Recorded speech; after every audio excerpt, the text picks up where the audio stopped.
Hello, hello, hello, and welcome to Courageously Kind. I'm Maddie. And I'm Liz. We're twin sisters and best friends. Together, we share stories of especially kind humans doing especially kind things, in hopes that these conversations motivate and inspire you to be kinder to yourself and others.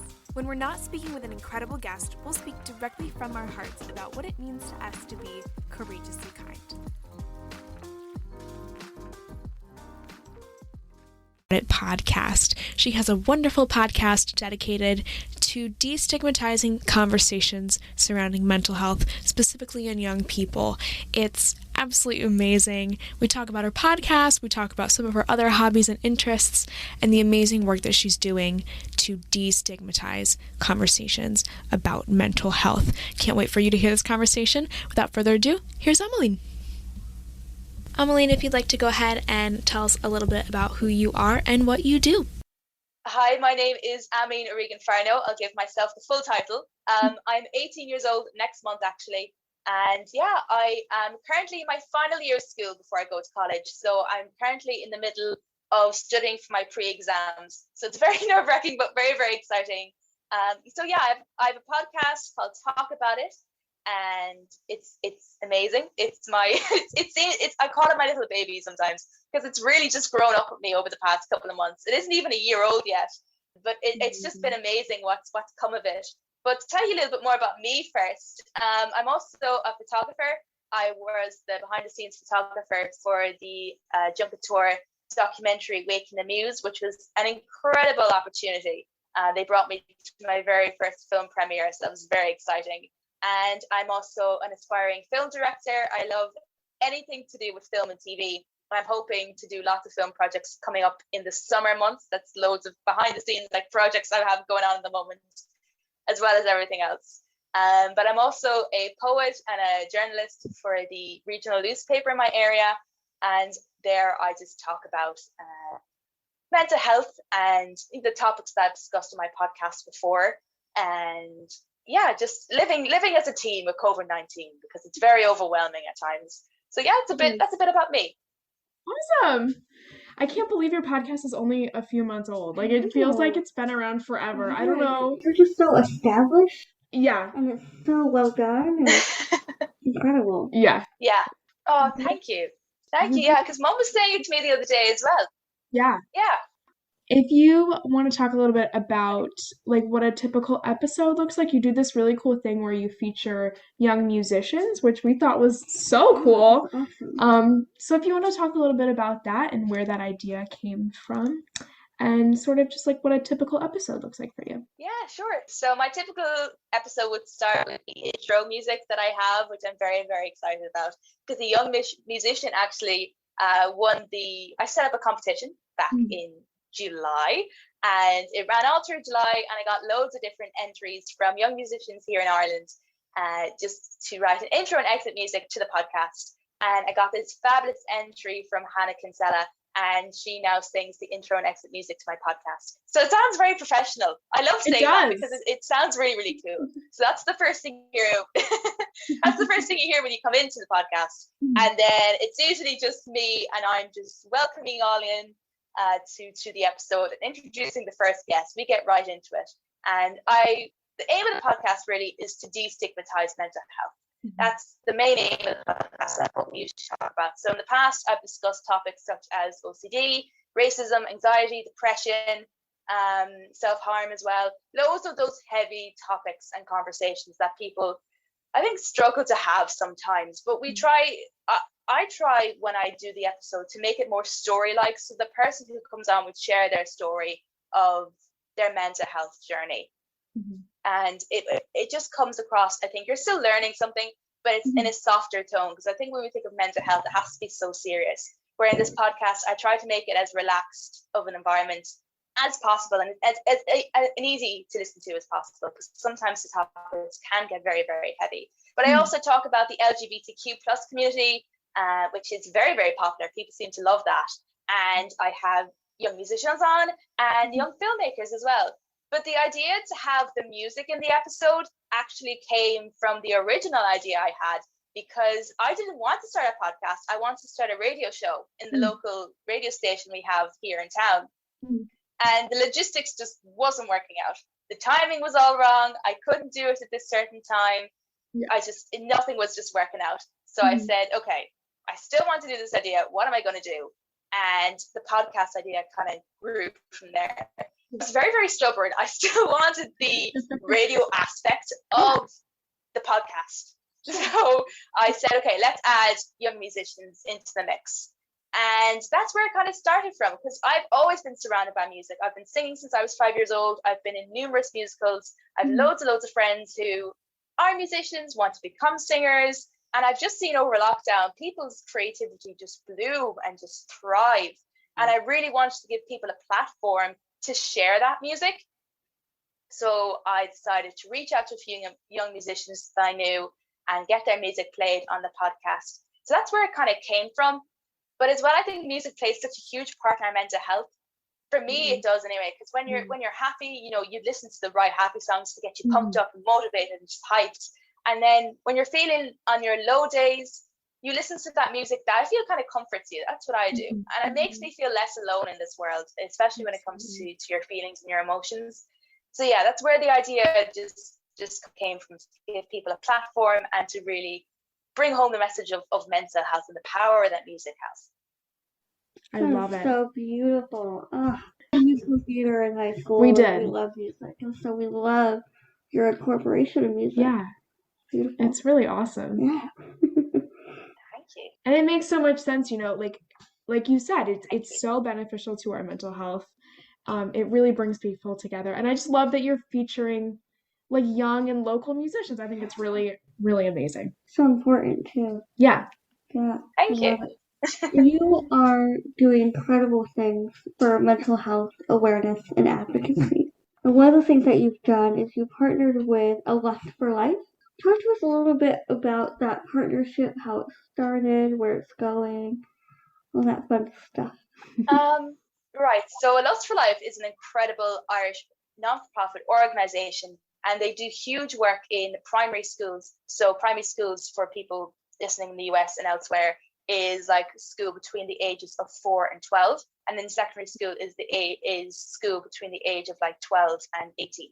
Perfect. So they do huge work in primary schools, so for those young children, and to give them the skills needed for their well-being, for their mental health, and how to deal with their emotions. And they're looking now to go into secondary schools as well, which is fantastic. Yes. So that's a little bit about who they are. They do so much more work than that, and you girls know that. You've come on with me before to do a live on their fantastic Instagram page. But that's just a little bit about what they do. But I had no idea who they were until I started my podcast. So I followed The Lust for Life on Instagram, and I shared one of their posts online. It was something like an inspirational quote, and I just tagged them saying, I love their work, love what they're doing. And they actually messaged me back straight away and said, oh my goodness, thank you so much. And they must have looked through my page then. I'd only just started. I was only a couple of months up and running. And they looked through my page and they said, oh my goodness, this is fantastic what you're doing. We would love for you to do a live on our Instagram page. And that's how the connection started. So I brought on a TikToker I just interviewed called Brandon Caulfield. He talked about his mental health experience in Irish secondary school. He's a comedian on TikTok as well. So it was just a light-hearted conversation about mental health and, being a teen in Ireland. And it was just a very light-hearted conversation. And I've worked with them ever since. I've been in focus groups. They've invited me to different focus groups. They had me talk on the live for World Mental Health Day, where I invited you girls on and we did the live there. So it's just been incredible, really, the whole thing, because I don't think I'd have the confidence I would have without them and without their belief in me, because they've given me such fantastic publicity, and I've met some incredible people through it as well. So it's been, they've been incredible, really, the Lust for Life team. So I have to say thank you to all of them, because they're truly incredible. I haven't met all of them even in person yet. I've only met 3 or 4 of them because of the whole COVID situation. But when I get to meet them all, I'll be able to say thank you in person, because they've just been incredible. That's awesome. And they do such amazing work. The live stream we did with you was so much fun and so wonderful. And they reached back out to us and just offered so much love and encouragement. And it was so sweet. It was so great. A new thing we're doing on our podcast now is anytime we have a guest on, we're asking them to share a kindness story. So, do you have a story about kindness where someone was kind to you, or you were kind to someone else, or just a story that makes you feel all warm and fuzzy that you'd like to share?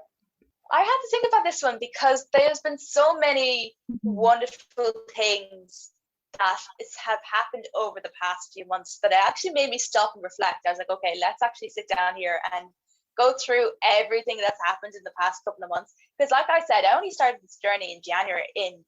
I only started this journey in April of 2021. And from there, I've worked in documentaries. I've got my poetry published. I've become a journalist. So much has happened in the space of just a couple of months. So I really had to sit down and think about this. I was like, oh my goodness. But I think everyone who shares my podcast, everyone who sends me private messages going, oh my goodness, I love this daily quote, or, oh, I really appreciate what you're doing, that always just makes my day. Yeah. Really and truly. Like this happened to me the other day. I had such a rotten day. I was like, oh, this couldn't get any worse. And got a fabulous message from someone saying, I really liked your daily quote. And that alone, I was like, okay, you're doing something right. You're putting one foot on the other and you're doing something right. And for me, that was this huge just relief that everything was going to work out. But this one huge thing that happened to me, it was in June, I believe. And or even before that, my goodness, I can't tell anymore. Time has just flown. But I got this fabulous message from a girl in Australia saying that she had heard about the podcast. She had listened to an episode I did with Sean Flanagan, all about mental health. And she got in touch saying she related so much to it. She was thinking about it herself, and she was just blown away by what I was doing. And she just loved every aspect of the podcast. And I remember I was sitting for breakfast and I just cried over my bowl of cereal. I got so emotional. Like, because I'm here in Ireland, like I'm the other side of the world to where she is, and the fact that she was listening to the podcast, I was like, that is crazy. And I think all day I just started crying at random moments throughout the day. I couldn't keep myself together. But that was a huge thing for me. Yeah, it was one of those things I'll never ever forget. But the friends I've made as well through the podcast have just been insane. Like, I've met you two wonderful, wonderful people.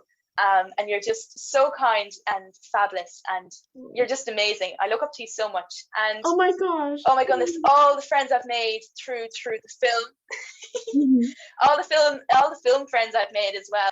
Because I have so many young filmmakers come on. And I'm a huge film head, and I want to get more into the film industry. And we're working together now to try and create a short film together, myself and a few other people. And it's just been so overwhelming in all the right ways.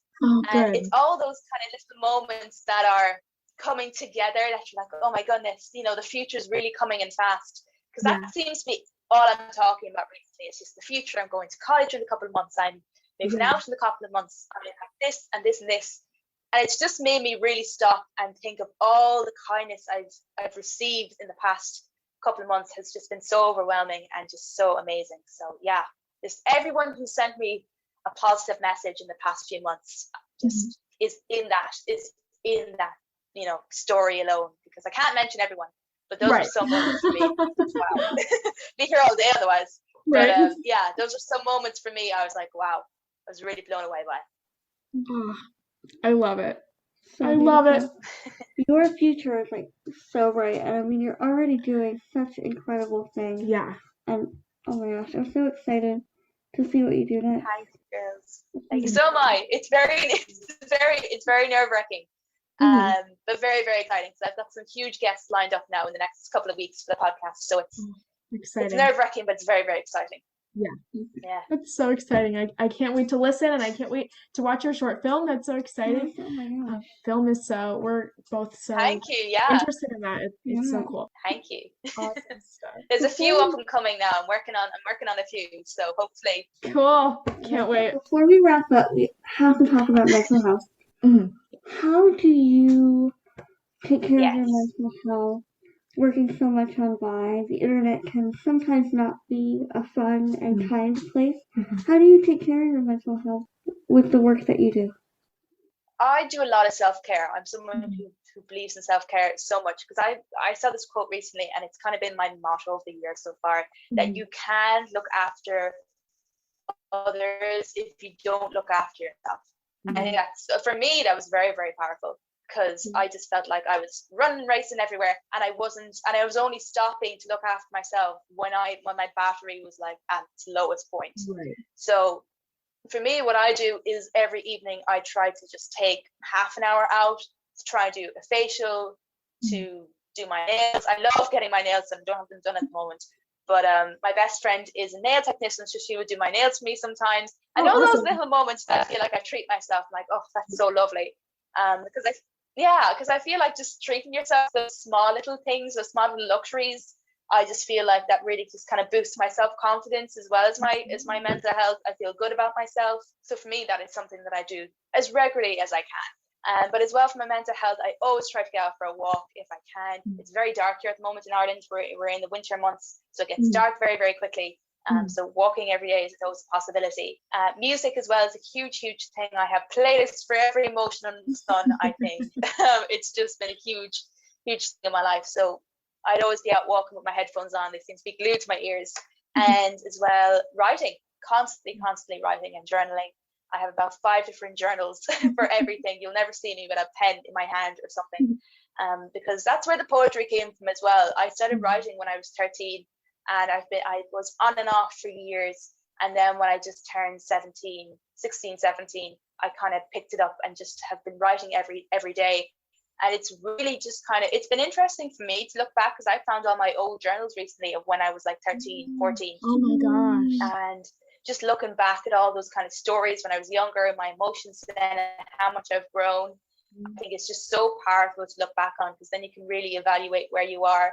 And I've looked back and seen traits of myself that I've wanted to, bring back, or completely honest with myself through that. So yeah, those are some of the things that they're very simple things, but I feel like the simple things do work if you give them the right energy and the right amount of time. Absolutely. But this mightn't work for everyone, but that's what I do to improve my own mental health. I love it. Good stuff. I want to journal more. Our New Year's resolutions were very similar to like what you were talking about. We want to walk more, we want to exercise more, and journal more, and just like you said, those simple acts are so amazing. Like a little bit goes a long way. Yeah. I feel like a little bit every day for me just adds up long term, because if I do a whole chunk and then nothing for a week, it just doesn't work. So I try to do a little bit every day if I can. Amelhyne, where can our listeners find your amazing podcast, and where can they follow you on social media? Right, so you can follow me on social media at _talkaboutitpodcast. And I have my link tree there for people who want to discover a little bit more about me, want to read my articles and my poetry and all that kind of good stuff. You can find me on all podcast platforms. I'm talking absolutely everything: Pocket Cast, Spotify, Apple Playlists, Google Playlists, podcasts, I should say. Oh my goodness, I'm on Castbox. I'm on absolutely all platforms that you can imagine. And you'll find all those links as well in my link tree if you follow my Instagram page at _talkaboutitpodcast. So that's it. That's where you'll find me. Perfect. Amelhyne, thank you so much. Thank you for having me, girls. We've been wanting to have you on for the longest time. We finally are kind of turning toward having more guests on and making it like an interview style podcast. So thank you so much for joining. Thank you for having me, girls. We'd like to give a huge thank you to Anna Landscape Contracting for their support of Courageously Kind. Anna is a family-owned landscape contracting company in Berks County that has served Pennsylvania for over 35 years. If you're ready to get your landscaping project started, visit AnnaWaltLandscape.com or call 610-916-7070. Anna Landscape Contracting, beautifying Pennsylvania 1 yard at a time. Thank you so much for listening. If you like this episode, feel free to share it with your friends, your family, or anyone you think might like it too. And if you want to support the show, leave us a review on Spotify or Apple Podcasts. It really does help. Or check out our merch store at courageouslykind.org. take good care, and we'll see you back here real soon.